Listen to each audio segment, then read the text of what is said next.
Rüxsarə Hüseynovanın testlərini edirik. İkinci hissə. Aşağıdakı bəstəkarlardan hansı 19-cu əsr musiqi tarixinə Milli Alman operasının banisi kimi daxil olmuşdur? Variantlar: Beethoven, Verdi, Puccini, Weber, Wagner. Cavab hansıdır? Əlbəttə ki, burada variantları çıxanda əvvəlcə hansı ölkəyə məxsus olduqlarını, yəni bəstəkarların ayırd eləmək olar və əsrinə görə müəyyən etmək olar. Məsəl üçün, burada Beethoven uyğun gəlmir.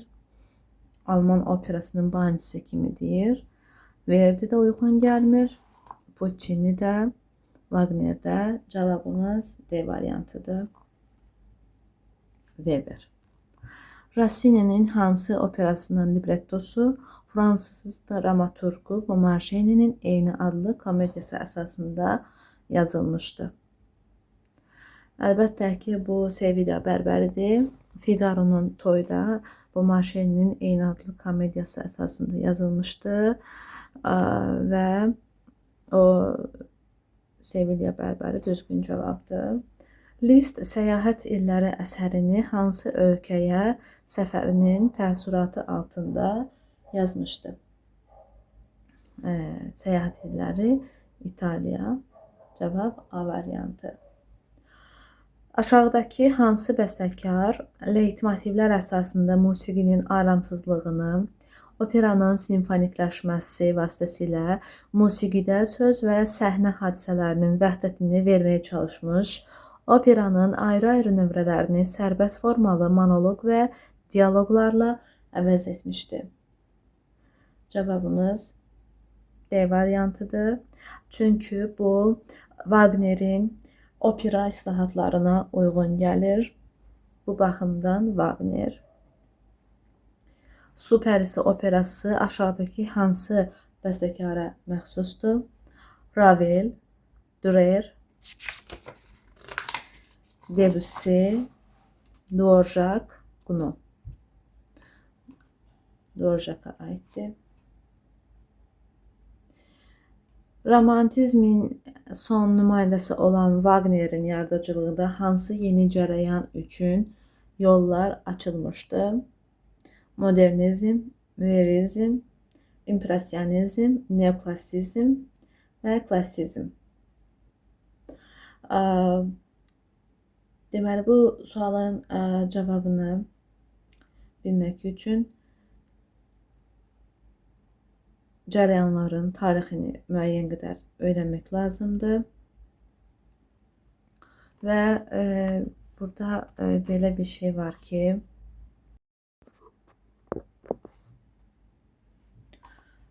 biz bilirik ki, Wagner'in yaradıcılığında opera sahəsində xüsusilə islahatlar olmuşdu və onun yaradıcılığında yeni cərəyanın cizgiləri öz əksini tapmışdı. Bu modernizm idi. Çünki modernizmə xas olan müəyyən xüsusiyyətlər artıq onun yaradıcılığında öz əksini tapmaqda idi. Bu baxımdan o yenilikçi, həm də islahatçı bir bəstəkar idi. Musiqidə müxtəlif janrların banisi olan bəstəkarların ardıcıl cərgəsini göstərin.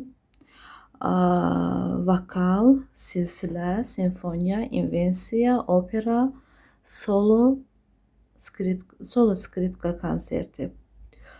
Deməli ki, biz bunların tapmaq üçün hamısını bilməliyik və yaxud da müəyyən qismindən variantlar çıxartmalıyıq. Vokal silsilə deyir. Biz vokal silsiləni Schubertin yaradıcılığında Gözəl Dəyirmançı qız və Qış yolu məcmuələrində görürük. Ondan sonra simfoniya Haydnın yaradıcılığında biz görürük. İnvensiya baxım yaradıcılığında öz əksini tapmış olur. Daha sonra opera. Biz bilirik ki ilk operalar Händel, burada yazılır ki Händel, dördüncü variantda, yani dördüncü bəstəkar Brahms. Yani bu ilk operanı yazmış ola bilməz. Liszt, Mendelssohn ola bilməz. Perdi. Eğer bilmiriksə bu cür tapa bilərik. Və solo skripka deyir. Əlbəttə ki, solo skripka konsertdə Vivaldinin ifasında, yəni bəstəsi də biz görürük, yaradıcılığında görürük C variantı. Yeni Viyana məktəbinin banisi kim idi? Bu da çox maraqlı bir sualdır. Deməli ki, burada adlar bizə tanış deyil. Ona görə biz Yeni Viyana məktəbinin banisi kimi onun yaradıcılığını yaradıcılıq deyirəm. Yəni bu mövzunu biz dərindən bilməliyik. Bu baxımdan Schönberg düzgün cavabdır. Beethoven'in 9-cu simfoniyasının finalında sevinç və qucaqlaşan milyonlar mövzularını birləşdirərək hansı polifonik formanı yaratmışdı? Deməli ki, burada iki mövzu olduğuna görə və cavab ikili fugato. Simfonik orkestr üçün yazılmış Dəniz əsəri aşağıdakı hansı bəstəkara məxsusdur? Biz bu əsəri tapmaq üçün onu bəstəkarın yaradıcılığını bilməliyik. Debussy. Deməli ki, bu əsər simfonik əsər olduğu üçün daha çox yəni Gluck'un və Chopin'in yaradıcılığı üçün səciyyəvi deyil. Çünki Gluck daha çox opera yazırdı. Belə sırf simfonik əsərlər elə də yazmırdı. Onun yaradıcılığı daha çox opera, balet, belə yəni. Chopin daha çox kiçik ölçülü əsərlər yazırdı. Vals, etüd, polonezdə, yəni klavişli alətlər üçün yazırdı demək istəyirəm.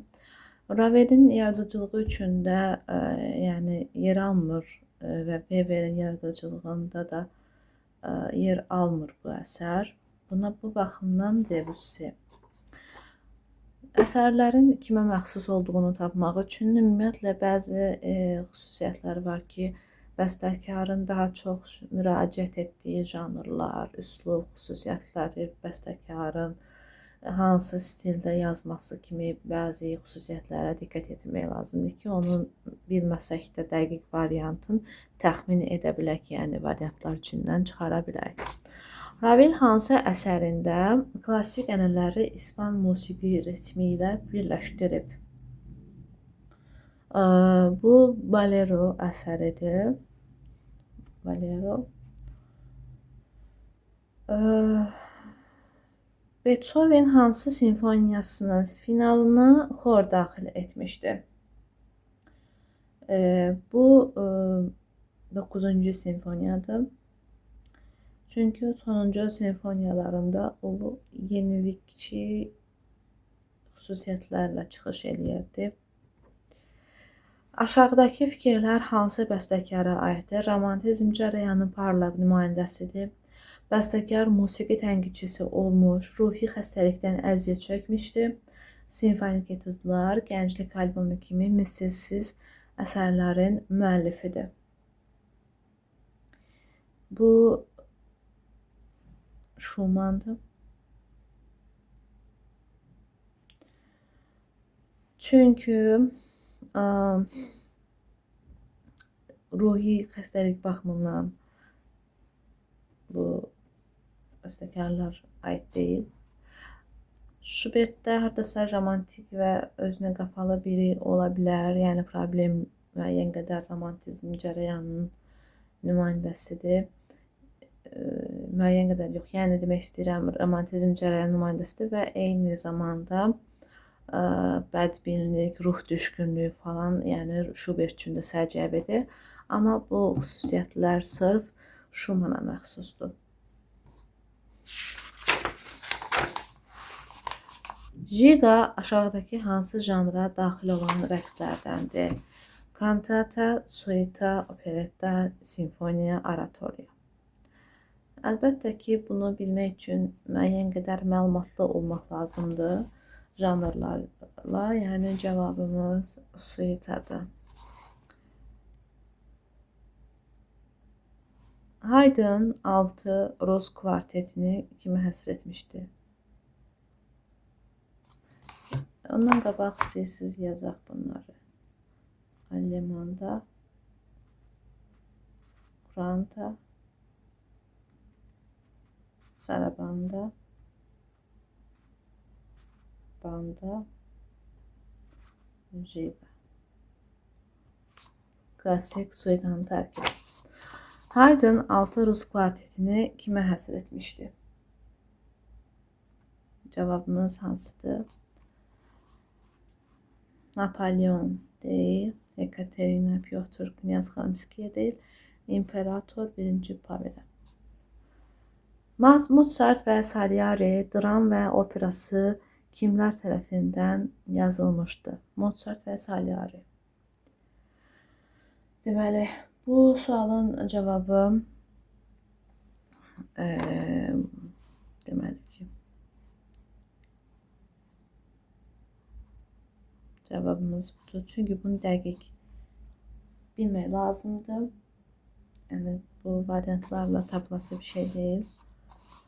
İlk solo klavir konsertinin yaradıcısı kimdir? Variantlar Brahms, Bach,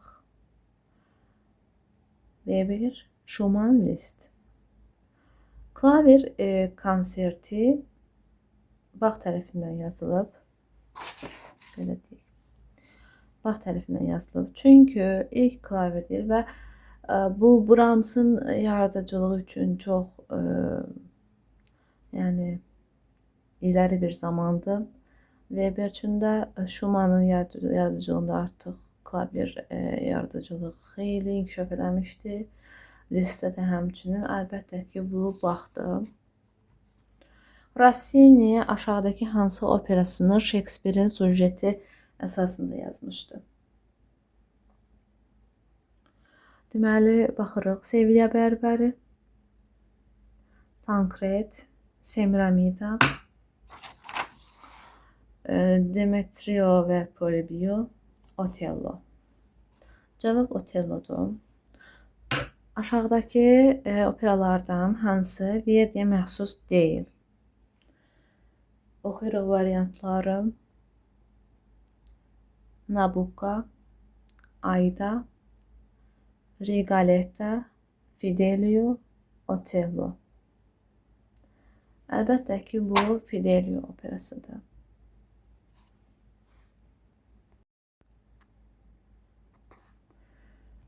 Nəyə görə Fidelio operasıdır?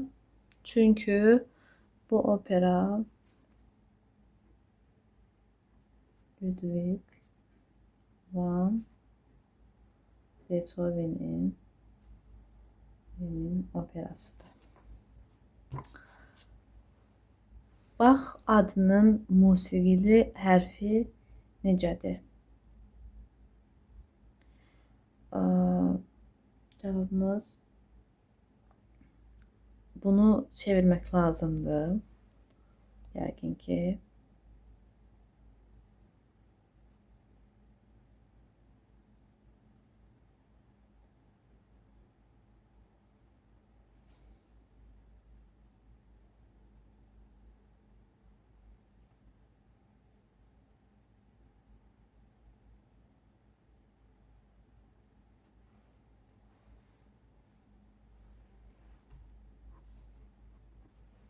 Görürsünüz. Tosca, Madame Butterfly, Angelika bacı operaları aşağıdakı hansı bəstəkara məxsusdur? Puccini. 2 metrədək uzunluğu, 50-yə yaxın simi və 7 pedalı olan alət hansıdır?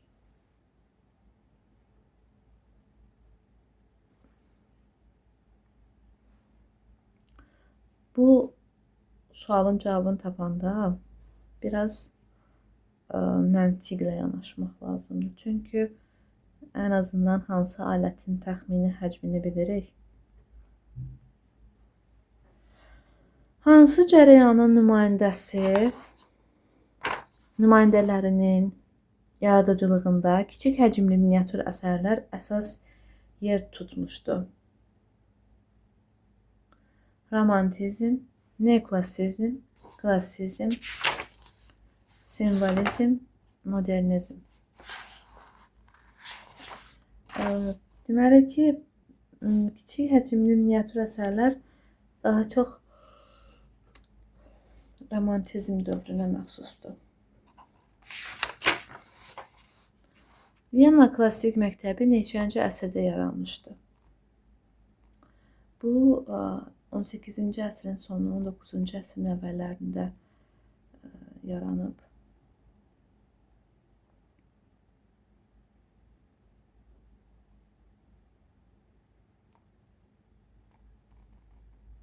Yəni yaranıb deyəndə bu əsrləri əhatə edir.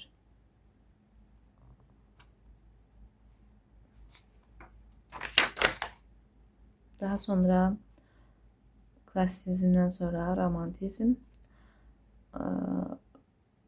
19-cu əsrin sonlarına doğru, romantizmdən sonra impressionizm, modernizm belə davam edir.